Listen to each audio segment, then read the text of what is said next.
করেছেন। Amen, hallelujah.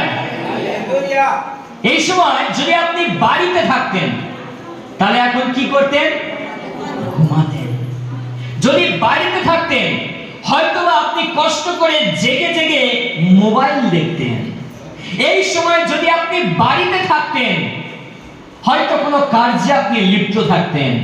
এই সময় যদি বাড়িতে থাকতেন তাহলে কোনো না কোনো ভাবে আপনি নিজেকে ব্যস্ত রাখতেন, হতে পারে আপনি প্রার্থনাও করতেন। কিন্তু ঈশ্বর কেন আমাকে আপনাকে পৃথক করেন?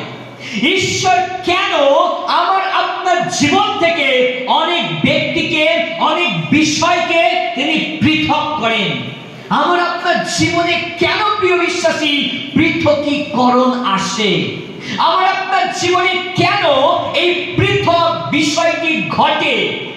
তার কারণ এটা ঈশ্বরের পরিকল্পনা। হালেলুয়া, জোরসে বলি হালেলুয়া। যখন আপনি জগৎ থেকে পৃথক হবেন, যখন আপনি একাকী থাকবেন, যখন আপনি ঈশ্বরের সান্নিধ্যে থাকবেন, তখন আপনার জীবনে নতুন কিছু বিষয় ঘটবে। আমেন। আপনাকে ঈশ্বর সৃষ্টি করেছেন নিজের প্রতিমূর্তিতে, নিজের রূপে, নিজের হাতে, নিজের রূপ রেখা আকৃতি দিয়ে। হালেলুয়া। ঈশ্বর আপনাকে বানিয়েছেন নিজের মনের মতো করে। ঈশ্বর আপনাকে সৃষ্টি করেছেন নিজের আকৃতিতে। যখন ঈশ্বর মানুষকে সৃষ্টি করলেন, আর কার প্রতিমূর্তিতে সৃষ্টি করলেন? পাশের জনকে ডেকে বলি, আমরা ঈশ্বরের কাছে আসি তো সবাই সবার পাশের জনকে হাত দিয়ে বলি, সবাই সবার পাশের জনকে হাত দিয়ে বলি যে জেগে থাকুন। সবাই সবাইকে বলি জেগে থাকুন। হয়নি, সবাই সব পাশের জনকে বলি জেগে থাকুন, জেগে থাকুন। হালেলুয়া। আমি জানি এই সময়টা খুব কঠিন সময়। যিশুর শিষ্যরা ঘুমিয়ে গেছে আর আপনারা তো কোনছা। পাস্টর বাবু আপনি বলেন কি? যিশু তার শিষ্যদেরকে জাগিয়েছে আর আপনি বলছেন আমরা জেগে থাকবো? এটা অস্বাভাবিক কিছু বিষয় নয়। Amen, hallelujah. কেউ কেউ মণ্ডলীতে পিতরের মতো বলে, পাস্টর বাবু সবাই যদি ছেড়ে চলে যায় আমি যাব না, আমি হলাম সেই পিতর। আমেন। কিন্তু প্রিয় মণ্ডলী, আমাদেরকে জেগে থাকতে হবে। আমেন। ঈশ্বর আমাকে আপনাকে সৃষ্টি করেছেন নিজের মতো করে, নিজের রূপ রেখা আকৃতি দিয়ে। কিন্তু যখন আমাদের জীবনে ঈশ্বর কিছু পৃথকীকরণ করে, আমরা তখন নিজেকে খুঁজে পাই, আমরা তখন নিজেকে দেখতে পাই, আমরা তখন নিজেদেরকে আবিষ্কার করতে পারি। হালেলুয়া। আপনি ততক্ষণ নিজেকে সৃষ্টি করতে পারবেন না যতক্ষণ না ঈশ্বর আপনার জীবনে পৃথকীকরণ দেবে। হালেলুয়া। আপনি যদি জগতের মধ্যে থাকেন, আপনি যদি জগতের রীতি রেওয়াজের মধ্যে থাকেন, আপনি যদি জগতের আনন্দ অভিলাষের মধ্যে থাকেন, আপনি নিজেকে প্রভুর কাছে সৃষ্টি করতে পারবেন না। হালেলুয়া। ঈশ্বর আপনার জীবনে কাজ করতে পারবে না, ঈশ্বর আপনার জীবনকে বদলাতে পারবে না, ঈশ্বর আপনার জীবনকে পরিবর্তন করতে পারবে না। তাই অনেক সময় আপনার জীবনের উন্নতি বৃদ্ধির জন্য, আপনার জীবনকে পরিবর্তন করার জন্য ঈশ্বর আপনাকে পৃথক করেন। হালেলুয়া। বলুন আমি পৃথকীকৃত, আমি আলাদা। জোরে বলুন আমি আলাদা, আমি আলাদা। ঈশ্বর কেন আপনাকে পৃথক করেন? আপনাকে সৃষ্টি করার জন্য। আমেন। প্রথম বিষয় যদি আমরা দেখি, ঈশ্বর কেন আমাদেরকে বাছাই করেন, ঈশ্বর কেন আমাকে আপনাকে পৃথক করেন, ঈশ্বর কেন আমার আপনার জীবনকে পরিবর্তন করেন, যেন ঈশ্বর আপনাকে নতুন রূপে সৃষ্টি করতে পারেন। হালেলুয়া। হতে পারে আপনি আপনার গ্রাম থেকে একজন ব্যক্তি যে যীশু খ্রিস্টকে গ্রহণ করেছেন, হতে পারে যিশুকে চিনতে পেরেছে। হতে পারে আপনি আপনার এলাকা থেকে একজন মাত্র ব্যক্তি যে আজকে এই রাত্রি জাগরণী প্রার্থনার সভাতে এসেছে। আপনার প্রতিবেশীরা নেই, আপনার আত্মীয় স্বজন নেই, আপনার প্রিয়জন নেই, আপনার স্বামী নেই, আপনার বন্ধু নেই, আপনার স্ত্রী নেই। আপনি ভেঙে পড়বেন না। ঈশ্বর আপনাকে পৃথক করেছেন নতুন ভাবে সৃষ্টি করার জন্য। হালেলুয়া। ঈশ্বর আপনাকে সৃষ্টি করেছেন, ঈশ্বর আপনাকে পৃথক করেছেন যেন ঈশ্বর আপনাকে নতুন কিছু দিতে পারেন। আমরা দেখব আদি পুস্তক 1 অধ্যায় 26 এবং 27 পদ। কেউ একজন পাঠ করি। আদি পুস্তক তার 1 অধ্যায় 26 এবং 27 পদ। তারপর ঈশ্বর বললেন, আমরা আমাদের মতো করে এবং আমাদের সঙ্গে মিল রেখে এখন মানুষ তৈরি করি। তারা সমুদ্রের মাছ, আকাশের পাখি, পশু, বুকে হাঁটা প্রাণী এবং সমস্ত পৃথিবীর উপর রাজত্ব করুক। Amen, amen. হালেলুয়া। ঈশ্বর কার মতো করে আপনাকে বানিয়েছেন? ঈশ্বর কার মতো করে আপনাকে বানিয়েছেন? একটু জোরে বলি, ঈশ্বর কার মতো করে আপনাকে বানিয়েছেন? ঈশ্বর কার মতো করে আপনাকে বানিয়েছেন? নিজের মতো করে। আমেন। আর আমরা ঈশ্বরের সন্তান, আমরা ঈশ্বরের প্রতিমূর্তি। ঈশ্বর তার নিজের রূপরেখা আকৃতি দিয়ে আমাকে আপনাকে তৈরি করেছেন। কিন্তু প্রিয় মণ্ডলী, আমরা যখন এই পৃথিবীতে জন্মগ্রহণ করি আর জন্মগ্রহণের পর থেকে আমরা ঈশ্বরের স্বভাব চরিত্রকে ত্যাগ করে আমরা জাগতিকভাবে চলতে ভালোবাসি। আমেন।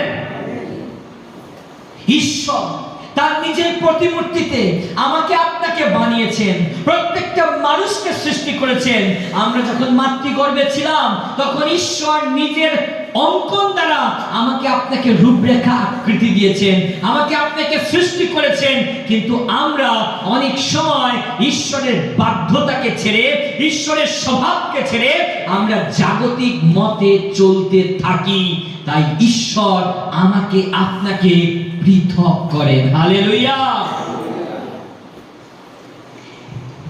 আমাদের বাবা যেমন আমাদেরকে হতে হবে ঠিক তেমনি। হালেলুয়া। ঈশ্বর বলছে, আমি যেমন পবিত্র, আমি তোমাদিগকে অশুচিতার নিমিত্ত নয় কিন্তু পবিত্রতায় আহ্বান করিয়াছি। আমেন। তিনি আমাকে আপনাকে ডেকেছেন, তিনি আমাকে আপনাকে পৃথক করেছেন অশুচি কাজ করার জন্য নয়। আমরা চার্চে আসবো আর এই নাইট প্লেয়ারের শেষে ভোরবেলা ধূমপান করব।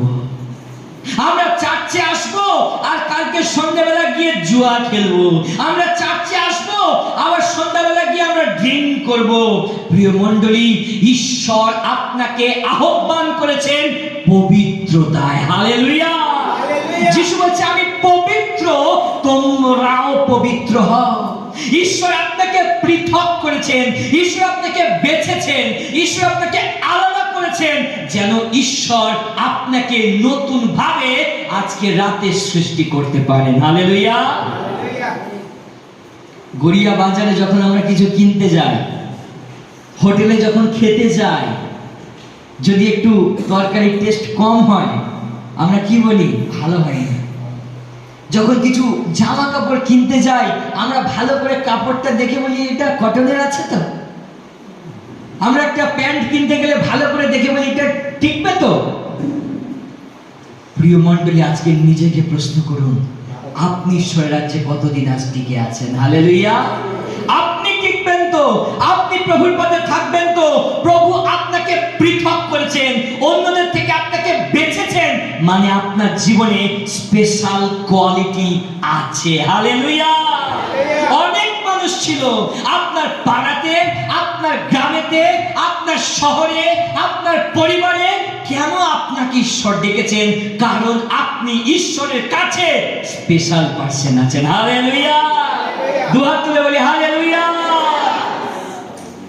আজ রাতে আপনিও নিদ্রা যেতে পারতেন, আজ রাতে আপনিও ঘুমিয়ে যেতে পারতেন। আমরা যদি আমাদের নিজেদের জিনিস কেনার সময় এত বেঁচে বুঝেছেন এই ঈশ্বর আমাকে আপনাকে স্পেশাল মনে করেছেন। ঈশ্বর হয়তো আপনি ভাবছেন আমি গান করতে পারি না, আমি বাক্য পড়তে পারি না, আমি প্রচার করতে পারি না, আমি ভালো শ্রোতা নয়, কিন্তু তবুও মনে রাখুন আপনি ঈশ্বরের কাছে বহু মূল্যবান। নিজের বুকে হাত দিয়ে বলুন, ঈশ্বর তোমাকে ধন্যবাদ, যিশু তোমায় ধন্যবাদ, যিশু তোমায় ধন্যবাদ, তুমি আমাকে বেছেছো। হালেলুয়া। প্রিয় মণ্ডলী, ঈশ্বর কেন আমাদেরকে পৃথক করেন? যেন ঈশ্বর আমাকে আপনাকে নতুন রূপে সৃষ্টি করতে পারেন। যদি আপনাকে পৃথক না করেন, যদি আপনাকে বাছাই না করেন, যদি আপনাকে আলাদা না করেন, তাহলে ঈশ্বর আপনাকে নতুন ভাবে সৃষ্টি করতে পারবে না। আমরা দেখি 1 করিন্থীয় 3:16 এবং 17 পদ। কে একজন পাঠ করব? 1 করিন্থীয় 3:16 এবং 17 পদ। ঈশ্বর আপনাকে বেছেছেন। তোমরা কি জানো না যে তোমরাই ঈশ্বরের মন্দির এবং ঈশ্বরের আত্মা তোমাদের অন্তরে বাস করে? যদি কেউ ঈশ্বরের মন্দির নষ্ট করে, তবে ঈশ্বর তাহাকে নষ্ট করিবে, কেননা ঈশ্বরের মন্দির পবিত্র, আর সেই মন্দির তোমরাই। আমেন। তোমরা কি জানো না তোমরা ঈশ্বরের? তোমরা কি জানো না তোমরা ঈশ্বরের? তোমরা ঈশ্বরের? বলুন, আমি ঈশ্বরের মন্দির। ঈশ্বর আপনার মধ্যে থাকতে চান, ঈশ্বর আপনার মধ্যে বাস করতে চান, ঈশ্বর আপনার হৃদয় ঘরে জায়গা পেতে চান, ঈশ্বর আপনার সঙ্গে গমনাগমন করতে চান, ঈশ্বর আপনার হাতকে ধরতে চান, ঈশ্বর আপনার সঙ্গে চলতে চান। তাই ঈশ্বর আপনাকে বলছেন, তোমরা কি জানো না তোমরা ঈশ্বরের মন্দির। আর এক ব্যক্তি বনে গেছে শিকার করতে, আর সে যখন শিকার করতে গেছে, গিয়ে দেখছে কি পড়ে আছে বনের মধ্যে? একটা পাথর। তিনি খুব ভালো মূর্তি তৈরি করতে পারেন। কি তৈরি করতে পারেন? মূর্তি তৈরি করতে পারেন। আর তিনি যখন এই পাথরটাকে দেখতে পেয়েছে, সেই পাথরটাকে নিলেন এবং নিয়ে একটা ভালো রূপরেখা আকৃতি দেওয়ার চেষ্টা করছেন। সুন্দর একটা নকশা দিয়ে সেই মূর্তিটাকে সৃষ্টি করতে চাইছেন, কিন্তু সেই পাথর সেই যন্ত্রণাকে সহ্য করতে পারছে না, সেই পাথর সেই আঘাতটাকে সহ্য করতে পারছে না, চিৎকার করছে। তখন তিনি সেই পাথরটাকে ছেড়ে দিলেন। তিনি আরো একটু এগিয়ে গেলেন, সেখানে আরো একটি পাথরকে দেখতে পেলেন। তিনি চাইলেন যে এই পাথরটাকে আমি একটি সুন্দর মূর্তির আকার দেব। আর যখন সেই পাথরটাকে ঠুকছে, যখন সেই পাথরটাকে আঘাত করছে, সেই পাথরটা যন্ত্রণা হচ্ছে, কষ্ট হচ্ছে, কিন্তু পাথরটা নীরবে সেই যন্ত্রণাগুলোকে সহ্য করছে। যখন একটা সুন্দর আকৃতি, সুন্দর রূপ ধারণ করলো, তিনি সেই পাথরটাকে ওখানে রেখে চলে গেলেন। কিছুদিন পর কয়েকজন বন্ধু জঙ্গলে গেছে পিকনিক করতে, আর তারা গিয়ে দেখছে সেখানে একটা খুব সুন্দর মূর্তি রয়েছে। তারা তা নিলেন আর একটি মন্দিরে তাকে প্রতিষ্ঠা করলেন। আর যখন সেই মন্দিরে মূর্তিটাকে রাখলেন, প্রতিষ্ঠা করলেন, বলছে সবাই মন্দিরে আসবে আর কিছু না কিছু বেল নারিকেল ফাটাবে, এর জন্য তো একটা পাথরের প্রয়োজন আছে। আবার তারা জঙ্গলে গেছে, খুঁজতে খুঁজতে কোথায় এরকম পাথর, গিয়ে দেখছে শুধু একটা মাথার মতো একটা পাথর পড়ে আছে। সেই পাথরটাকে নিয়ে এলো আর সেই মূর্তির সামনে রেখে দিল। আর যখনই কেউ সেই মন্দিরে আসে আর এই পাথরটাতে বেল ফাটায় আর ঠাকুরকে পুজো দিয়ে চলে যায়। নারকল নিয়ে আসে, পাথরের উপরে ফাটায় আর ওই ঠাকুর ওই মূর্তিটাকে পূজা দিয়ে চলে যায়। তখন মূর্তি যে সুন্দর রূপরেখা আকৃতি, সেই বন্ধুটা বলছে, দেখো বন্ধু, তুমিও পাথর আর আমিও পাথর, কিন্তু দেখো বন্ধু, তোমাকে সবাই কেমন আরতি দিচ্ছে, ধূপ ধুনো দিচ্ছে, সবাই তোমার গলায় মালা দিচ্ছে, আর যেই আসে আমার মাথায় বেল নারিকেল ফাটিয়ে চলে যায়। তখন বলছে, বন্ধু,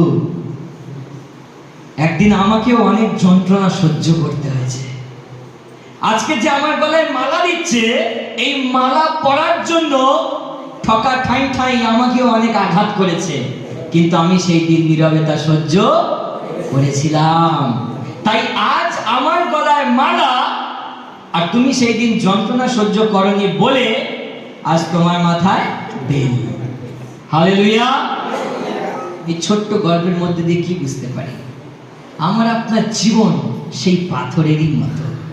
আমার আপনার জীবন ওই রকম একটি পাথরের টুকরের মতো। ঈশ্বর আমাকে আপনাকে পৃথক করেছেন, জগৎ থেকে তুলে নিয়েছেন, আপনার গ্রাম থেকে, আপনার পরিবার থেকে, আপনার শহর থেকে, আপনার এলাকা থেকে। আমরা অনেক সময় বলি আমাদের কোনো কোয়ালিটি নেই, প্রভু আমাদের কোনো যোগ্যতা উত্তমতা নেই। সত্যি নেই। প্রভু আপনাকে তুলে নিয়ে এসেছেন, আর তিনি আপনাকে পরিবর্তন করার জন্য, সবার সাক্ষাতে তার সন্তান রূপে আপনাকে স্বীকৃতি দেওয়ার জন্য। আপনার জীবনে অনেক ঘাত প্রতিঘাত আসবে। যদি আপনি সহ্য করতে পারেন, তাহলেই আপনার নাম জীবন পুস্তকে দেখা যাবে। আর যদি সহ্য করতে না পারেন, তাহলে প্রিয় মণ্ডলী, প্রিয় বিশ্বাসী, আপনার আজ পৃথকীকরণ বৃথা হয়ে যাবে। হালেলুয়া। পাশের জনকে হাত দিয়ে বলুন, জেগে আছেন তো? জেগে আছেন তো? Hallelujah, hallelujah. ঈশ্বর কেন আমাকে আপনাকে পৃথক করেন? যেন আপনি নিজের প্রিয়জনদেরকে চিনতে পারেন, নিজের কাছের মানুষগুলোকে চিনতে পারেন। যখন আমার আপনার জীবনে কষ্ট আসে, যখন আমার আপনার জীবনে দুঃখ আসে, যখন আমি আপনি প্রভুর পথে চলতে থাকি, তখনই আমরা আমাদের প্রিয়জনগুলোকে চিনতে পারি। আপনি যখন জগতের মধ্যে ছিলেন, আপনি যখন প্রত্যেকদিন ধূমপান করতেন, তখন আপনার অনেক বন্ধু ছিল। আপনি যখন প্রত্যেকদিন ড্রিঙ্ক করতেন, আপনাকে অনেক বন্ধু ডাকতো। কিন্তু যখন আপনি অসুস্থ হয়ে যাবেন, আপনি যিশু ছাড়া আর কাউকে খুঁজে পাবেন না। জোরসে বলতে পারি হালেলুয়া। আপনি যখন বিপদে পড়বেন, যখন সমস্যায় পড়বেন, যখন আপনার পরিবারের সমস্যা আসবে, তখন যিশু ছাড়া আর কাউকে উদ্ধারকারী হিসাবে আপনি দেখতে পাবেন না। প্রিয় মণ্ডলী, আমাকে আপনাকে ঈশ্বর পৃথক করেন যেন আপনি আপনার কাছের মানুষদেরকে, আপনার প্রিয়জনদেরকে, আপনার প্রকৃত আত্মীয় স্বজনগুলোকে আপনি চিনতে পারেন। আপনার প্রিয়জনকে, যারা আপনার সঙ্গে সঙ্গে চলছে, যারা আপনাকে শিক্ষা দিচ্ছে, যারা আপনাকে বলছে, যারা আপনাকে বিপদে নিয়ে যাচ্ছে, তারা কি আপনার প্রিয়জন? না যে যিশুর কাছে এসে আপনি জীবন পেয়েছেন, তিনি আপনার পরম প্রিয়জন। হালেলুয়া। আমরা দেখব মথিলিখিত সুসমাচার, দেখি তার 6 অধ্যায় 31 থেকে 33 পদ। কেউ একজন পাঠ করি। মথিলিখিত সুসমাচার তার 6 অধ্যায় 31 থেকে 33 পদ। এই জন্য কি খাবো বা কি পরবো বলে চিন্তা করো না। অজিহুদীরাই এইসব বিষয়ের জন্য ব্যস্ত হয়। তাছাড়া তোমাদের স্বর্গস্থ পিতা তো জানেন যে এইসব জিনিস তোমাদের দরকার আছে। কিন্তু তোমরা প্রথমে ঈশ্বরের রাজ্যের বিষয়ে ও তার ইচ্ছা মতো চলবার জন্য ব্যস্ত হও, তাহলে ওই সব জিনিসও তোমরা পাবে। কালকের বিষয়ে চিন্তা করো না, কালকের চিন্তা কালকের উপর ছেড়ে দাও। দিনের কষ্ট দিনের জন্যই যথেষ্ট। আমেন। আমেন। জোরে বলতে পারি আমেন। আমেন।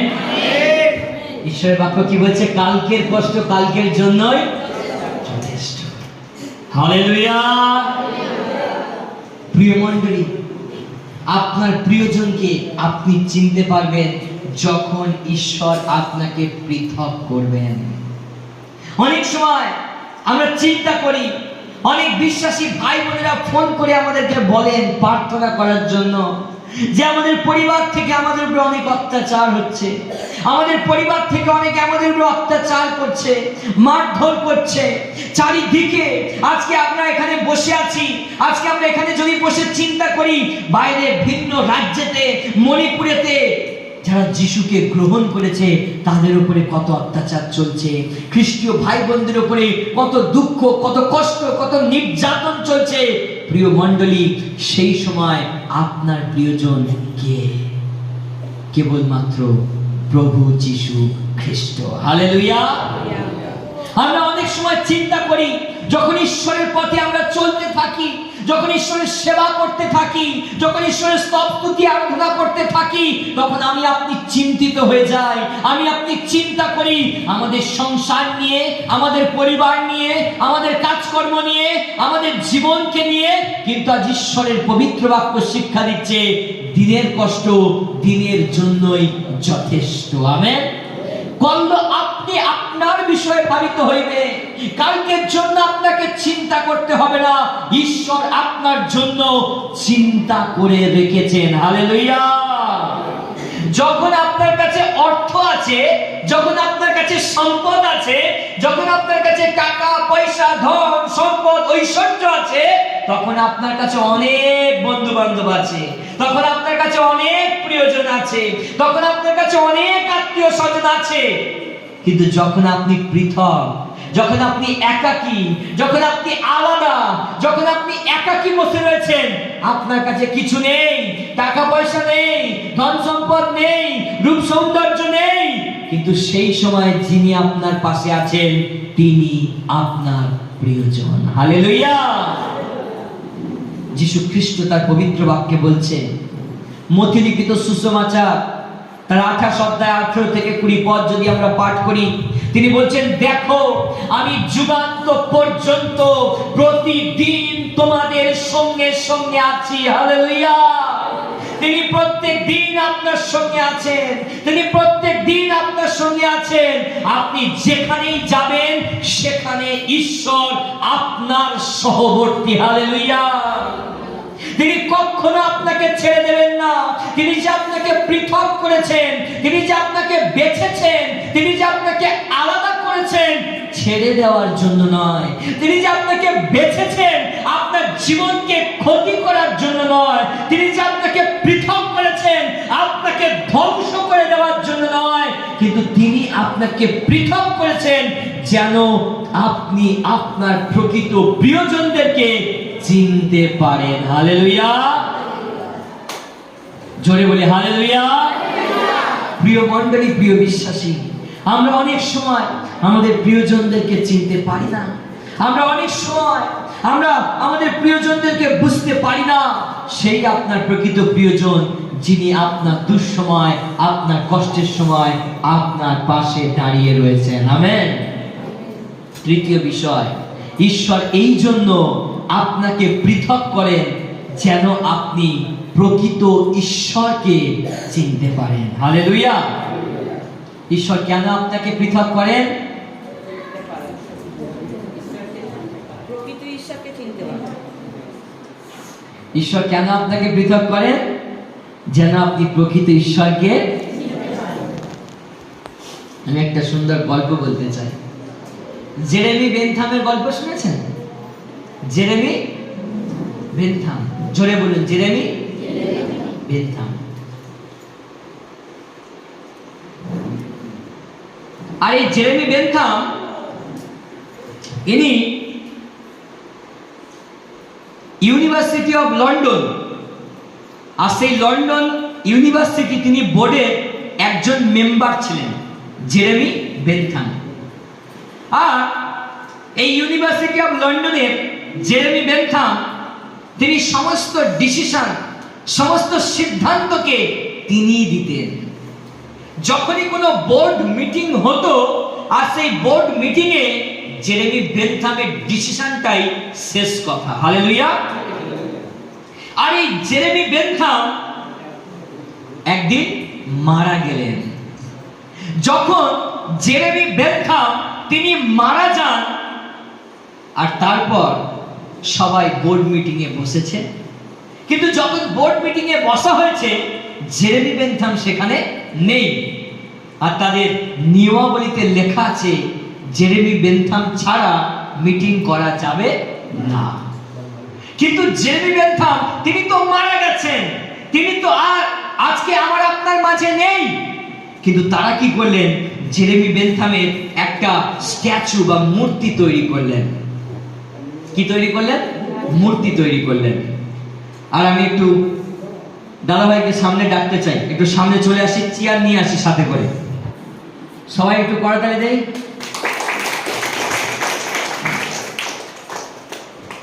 বসুন। দুটো হাত রাখুন, একদম স্ট্যাচু। ধরা যাক ইনি কি? Jeremy Bentham.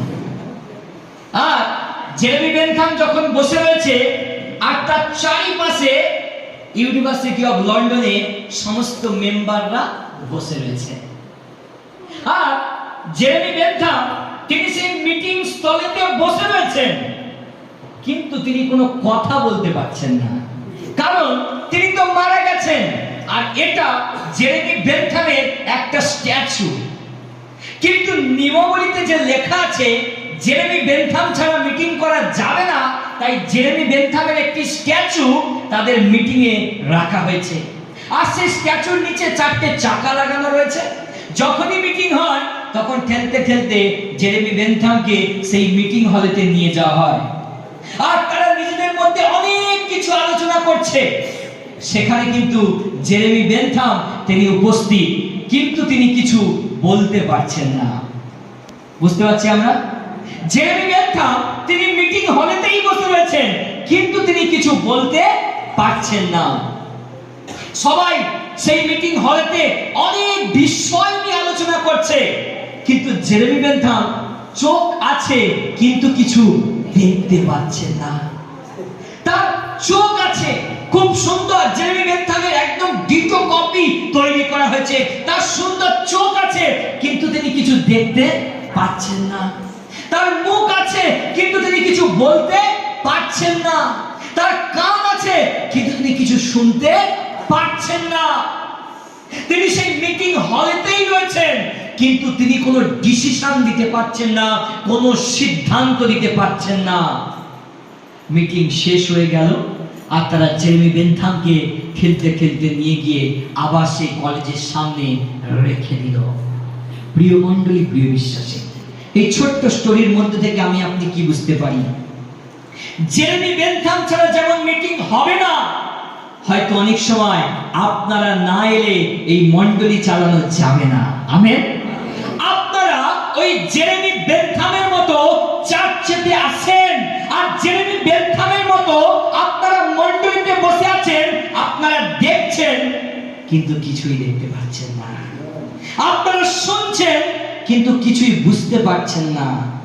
আপনারা সবকিছু বুঝছেন, কিন্তু ভোর পর্যন্ত কিছু সিদ্ধান্তই নিতে পারলেন না। চোখ আছে, দেখতে পাচ্ছেন না, কিন্তু কান আছে, আপনি কল্পনা করছেন অন্য কিছু। প্রিয় মণ্ডলী, আপনারা ওই মমির মতো, স্ট্যাচুর মতো, জেরেমি বেনথামের মতো আজ এখানে অনেক জেরেমি বেনথাম বসে রয়েছেন। হালেলুয়া! জোরসে করতালি দিন ওনার জন্য। Thank you. প্রিয় মণ্ডলী, প্রিয় বিশ্বাসী, আপনি ভেবে দেখুন, আপনি কি সেই জেরেমি বেনথাম? আপনি কি মিটিং হলেতে বসে আছেন অথচ কিছু দেখতে পাচ্ছেন না? আপনি যদি সত্যি দেখতে পাচ্ছেন, তাহলে পাশের জনকে বলুন, ঘুমাবেন না, জেগে উঠুন। ঘুমাবেন না, জেগে উঠুন। আমরা ঈশ্বরকে, প্রকৃত ঈশ্বরকে চিনতে পারি তখনই যখন ঈশ্বর আমাকে আপনাকে কি করেন? পৃথক করেন। আমরা দেখি যোহন তার 1 অধ্যায় 1 পদটা কেউ একজন পাঠ করি। যোহন লিখিত সুসমাচার 1 অধ্যায় 1 পদ আমরা পাঠ করি। ঈশ্বরের বাক্য এরকম বলছে, আদিতে বাক্য ছিল, সেই বাক্য ঈশ্বরের সহিত ছিল, এবং বাক্য স্বয়ং ঈশ্বর ছিলেন। আমেন। জোরসে করতালি দিই। হালেলুয়া! আদিতে কি ছিল? বাক্য ছিল। বাক্য ঈশ্বরের কাছে ছিল, আর সেই বাক্য কে ছিলেন? ঈশ্বর ছিলেন। সেই ঈশ্বর আজও আপনার সাথে সাথে রয়েছেন। সেই ঈশ্বর আজও আপনার সঙ্গে সঙ্গে রয়েছেন। সেই ঈশ্বর, তিনি আপনাকে পৃথক করেছেন যেন আপনি যাকবের মতো তার পাকে আজ রাতে জড়িয়ে ধরতে পারেন। প্রিয় মণ্ডলী, তিনি আপনাকে এই জন্য আলাদা করেনি যে আজকে রাতে আপনি এখানে এসে ঘুমাবেন। তিনি এই জন্য আপনাকে আলাদা করেনি যে শুধু যখন হিলিং প্রেয়ার দেওয়া হবে আর আমি হাউ হাউ করে কেঁদে শুধু খালি প্রার্থনাটা নিয়ে নেব। আমি আপনি যিশুকে চিনেও আমরা এরকম হয়ে যাই। আমেন। প্রিয় বিশ্বাসী, আজ রাতে ঈশ্বর আপনাকে ডেকেছেন, আপনাকে পৃথক করেছেন, আপনাকে আলাদা করেছেন স্পেশাল ভাবে এখানে চেয়ারে বসে ঘুমানোর জন্য নয়, কিন্তু এখানে বসে আপনি যেন ঈশ্বরের বাক্যকে শুনতে পারেন। নয়তো জেরেমি বেনথামের মতো চোখ আছে দেখবেন না, কান আছে শুনবেন না, ভোর পর্যন্ত কোনো ডিসিশন নিতে পারবেন না। হালেলুয়া। প্রিয় মণ্ডলী, প্রিয় বিশ্বাসী, যাকব তিনি সারা রাত ঈশ্বরের সঙ্গে মল্ল যুদ্ধ করেছিল তার আশীর্বাদকে লাভ করার জন্য। আপনি যদি আজ প্রভুর চরণ তলে এসেছেন, যদি আজকে ঈশ্বর আপনাকে পৃথক করেছেন, যদি আজকে ঈশ্বর আপনাকে আলাদা করেছেন, আপনি প্রভুকে জড়িয়ে ধরুন। আজকে আপনি প্রার্থনাতে নিজেকে ঢেলে দিন, আরাধনাতে নিজেকে ঢেলে দিন, বাক্য পাঠে নিজেকে উজাড় করে দিন, ঈশ্বরের বাক্যকে শ্রবণ করুন, আত্মিক কর্ণকে খুলে দেওয়ার জন্য প্রভুকে বলুন, প্রভু আজকে রাতে আমি ভরে যেতে চাই, প্রভু আজ রাতে আমি কিছু শিখতে চাই, আজ রাতে আমি কিছু জানতে চাই, আজকে রাতে আমি কিছু বুঝতে চাই। তুমি আমার ঘুমকে সরিয়ে দাও, নিদ্রাকে দূর করে দাও, যেন প্রভু আমি তোমার পবিত্র বাক্যকে স্মরণ করতে পারি। হালেলুয়া। প্রিয় বিশ্বাসী, প্রিয় মণ্ডলী, ঈশ্বর আপনাকে পৃথক করেছেন যেন তিনি নিজেকে আপনার কাছে প্রকাশ করতে পারেন। অনেক সময় আমরা ঈশ্বরের সান্নিধ্যকে খুঁজে পাই না যখন আমাদের কাছে অর্থ সম্পদ থাকে। প্রত্যেক দিন দৈনন্দিন যদি আপনি বাড়িতে থাকতেন, আপনি নিশ্চিত সারা রাত এভাবে প্রার্থনা করতে পারতেন না। আজকে কেন প্রিয় বিশ্বাসী ঈশ্বর আপনাকে ডেকে এনেছেন? কেন প্রিয় মণ্ডলী ঈশ্বর আপনাকে আলাদা করে এনেছেন? যেন আজ সারাটা রাতে আপনার ভেতরে থাকা সেই সমস্ত জামগুলোকে, সেই সমস্ত ডিজিজগুলোকে ঈশ্বর তার বাক্য দ্বারা মারতে পারেন। হালেলুয়া। যখন ক্যান্সার হয় কিসের প্রয়োজন হয়? কেমো। কেমো দিলে কি হয়? তো বলছে ওরে বাবা, যখন কেমো দেয় একটা একটা করে ওই জামগুলো মরে যায়। থার্ড কেমো চলছে। Hallelujah. First chemo, second chemo হয়ে গেছে, এটা থার্ড কেমো চলছে। এই কেমোগুলোকে গ্রহণ করুন, তবেই আপনার দেহের ভেতরে থাকা সেই জামগুলো মরবে। আমেন।